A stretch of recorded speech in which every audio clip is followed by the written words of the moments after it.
خطبہ نمبر 1۔ تخلیق کائنات، تخلیق حضرت آدم علیہ السلام، انتخاب انبیاء کرام علیہم السلام، بعثت رسول اکرم صلی اللہ علیہ وآلہ وسلم، قرآن اور احکام شریعہ اور ذکر حج بیت اللہ کی عظمت کا بیان۔ بسم اللہ الرحمن الرحیم۔ ساری تعریف اس اللہ کے لیے ہے جس کی مدحت تک بولنے والوں کے تکلم کی رسائی نہیں ہے، اور اس کی نعمتوں کو گننے والے شمار نہیں کر سکتے ہیں۔ اس کے حق کو کوشش کرنے والے بھی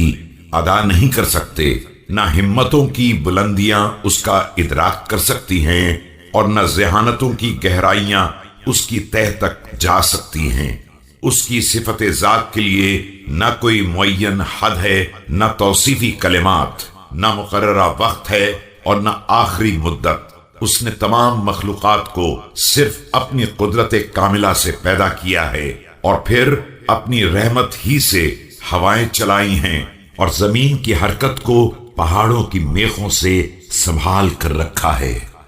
دین کی ابتدا اس کی معرفت سے ہے، اور معرفت کا کمال اس کی تصدیق ہے۔ تصدیق کا کمال توحید کا اقرار ہے، اور توحید کا کمال اخلاص عقیدہ ہے،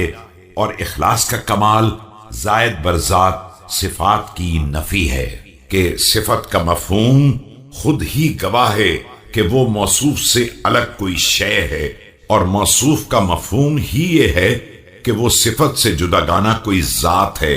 اس کے لیے الگ سے صفات کا اثبات ایک شریک کا اثبات ہے۔ اس کا لازمی نتیجہ ذات کا تعدد ہے، اور اس تعدد کا مقصد اس کے لیے اجزاء کا عقیدہ ہے، اور اجزاء کا عقیدہ صرف جہالت ہے، معرفت نہیں ہے۔ اور جو بے معرفت ہو گیا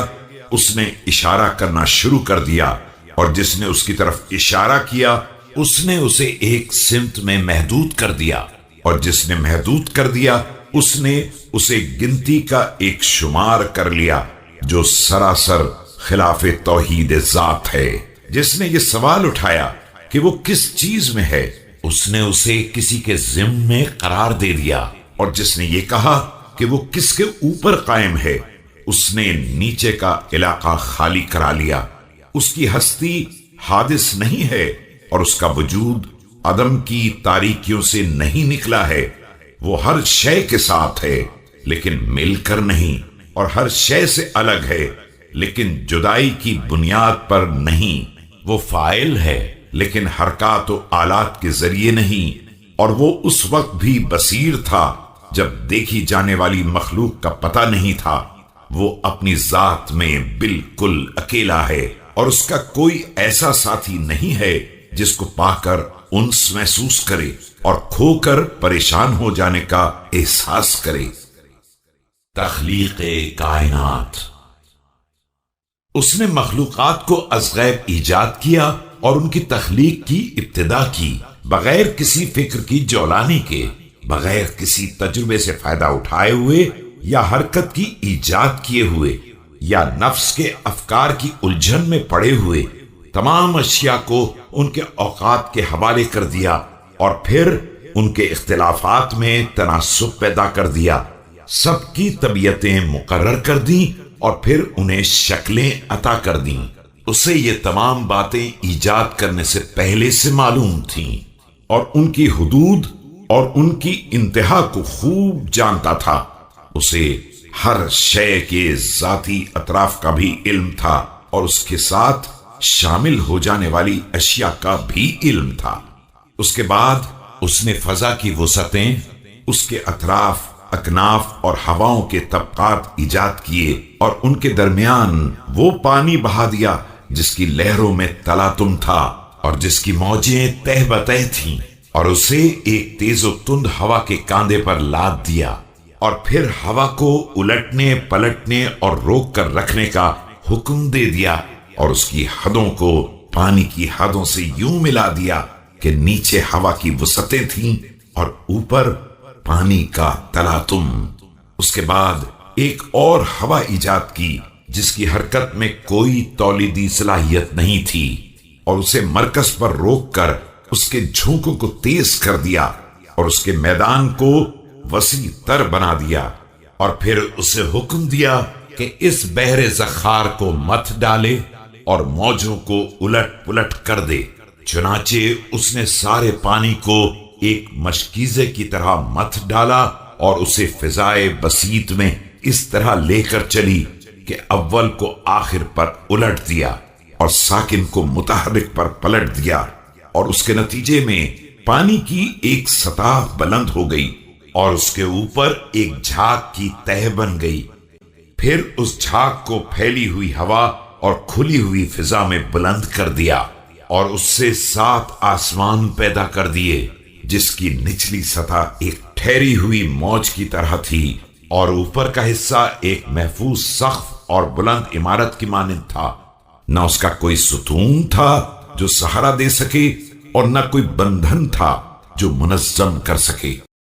پھر ان آسمانوں کو ستاروں کی زینت سے مزین کیا،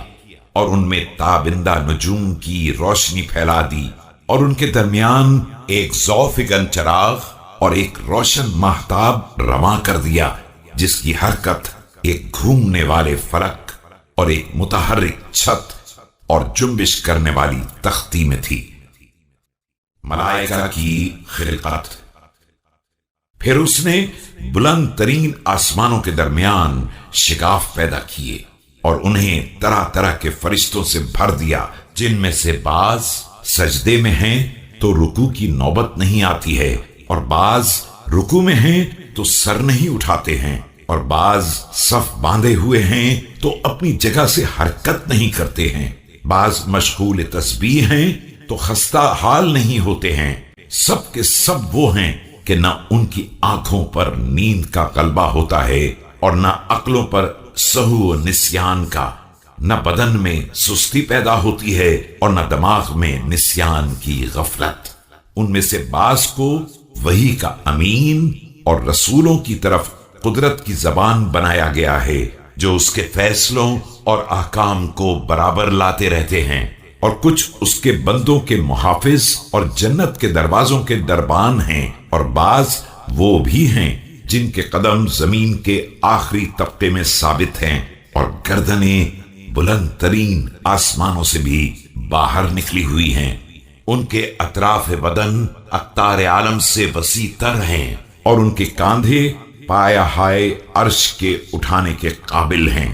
ان کی نگاہیں عرش الہی کے سامنے جھکی ہوئی ہیں، اور وہ اس کے نیچے پروں کو سمیٹے ہوئے ہیں۔ ان کے اور دیگر مخلوقات کے درمیان عزت کے حجاب اور قدرت کے پردے حائل ہیں۔ وہ اپنے پروردگار کے بارے میں شکل و صورت کا تصور بھی نہیں کرتے ہیں، اور نہ اس کے حق میں مخلوقات کی صفات کو جاری کرتے ہیں۔ وہ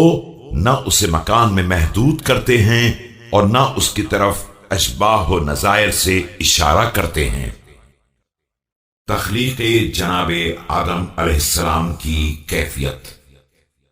اس کے بعد پروردگار نے زمین کے سخت و نرم اور شور و شیریں حصوں سے خاک کو جمع کیا اور اسے پانی سے اس قدر بھگویا کہ بالکل خالص ہو گئی، اور پھر تری میں اس قدر گوندھا کہ لیسدار بن گئی، اور اس سے ایک ایسی صورت بنائی جس میں موڑ بھی تھے اور جوڑ بھی، اعضاء بھی تھے اور جوڑ بند بھی۔ پھر اسے اس قدر سکھایا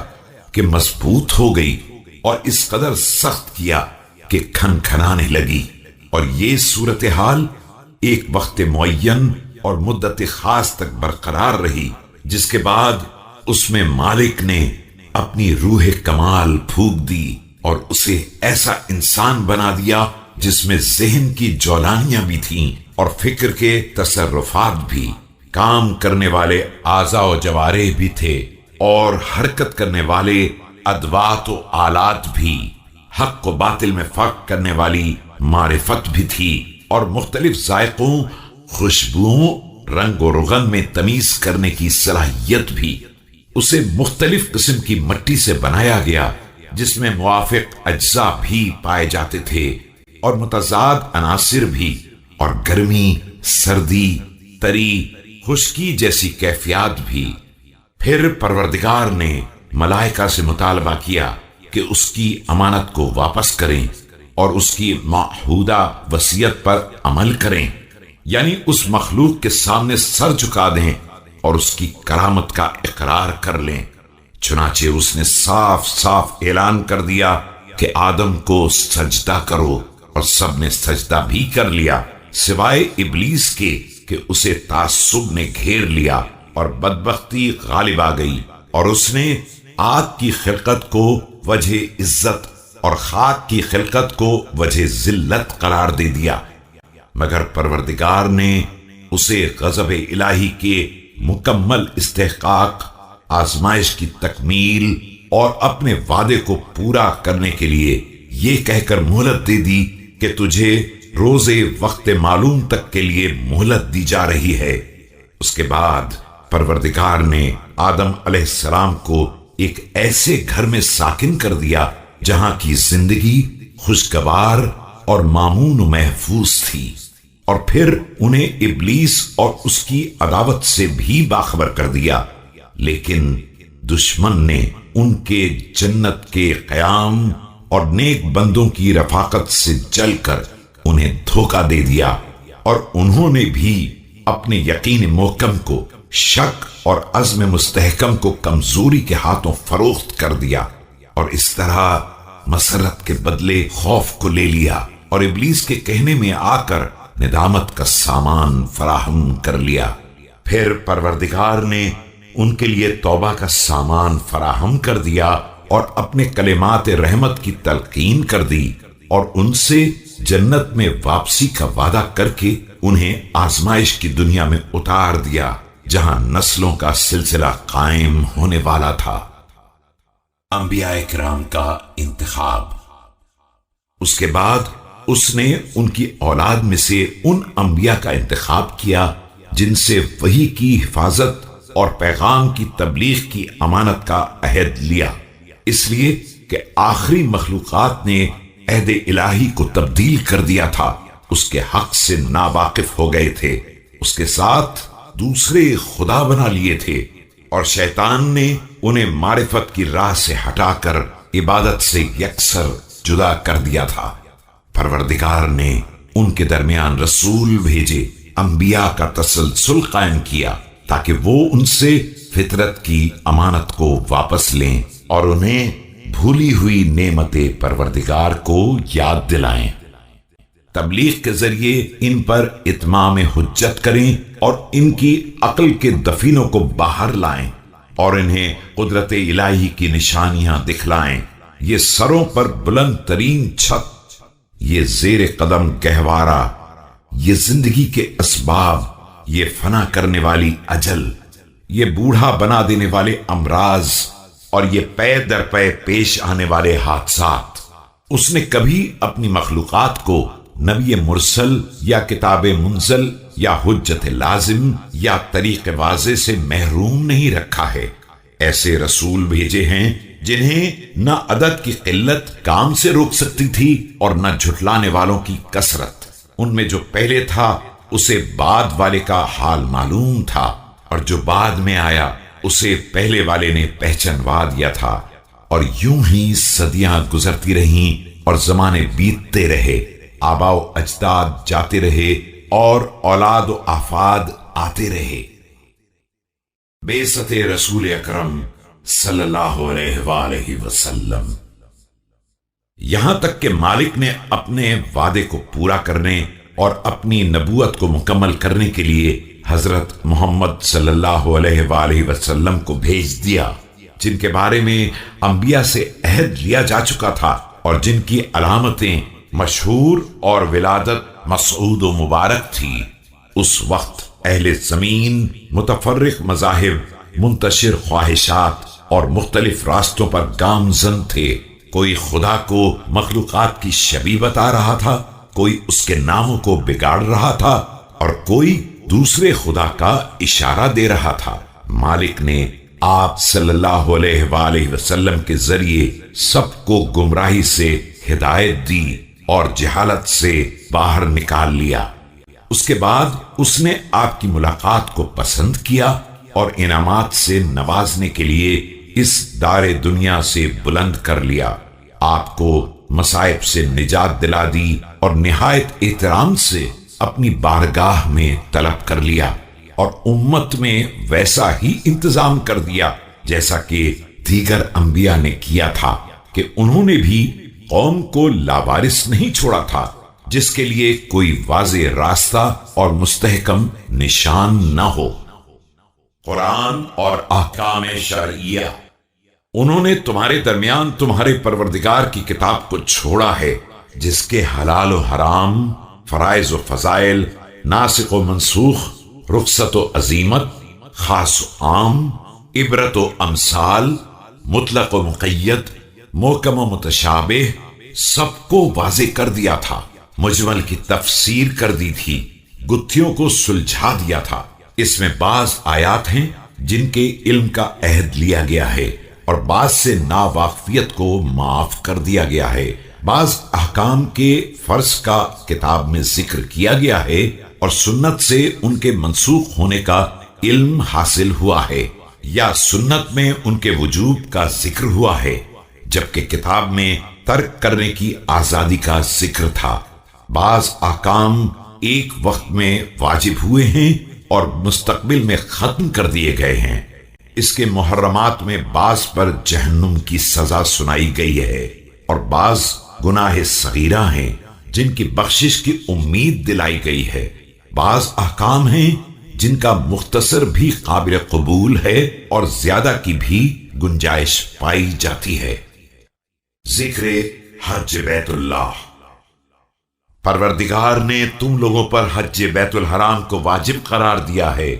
جسے لوگوں کے لیے قبلہ بنایا ہے، اور جہاں لوگ پیاسے جانوروں کی طرح بے تابانہ وارد ہوتے ہیں اور ویسا انس رکھتے ہیں جیسے کبوتر اپنے آشیانے سے رکھتا ہے۔ حج بیت اللہ کو مالک نے اپنی عظمت کے سامنے جھکنے کی علامت اور اپنی عزت کے ایقان کی نشانی قرار دیا ہے۔ اس نے مخلوقات میں سے ان بندوں کا انتخاب کیا ہے جو اس کی آواز سن کر لبیک کہتے ہیں اور اس کے کلمات کی تصدیق کرتے ہیں۔ انہوں نے انبیاء کے مواقف میں وقوف کیا ہے اور طواف عرش کرنے والے فرشتوں کا انداز اختیار کیا ہے۔ یہ لوگ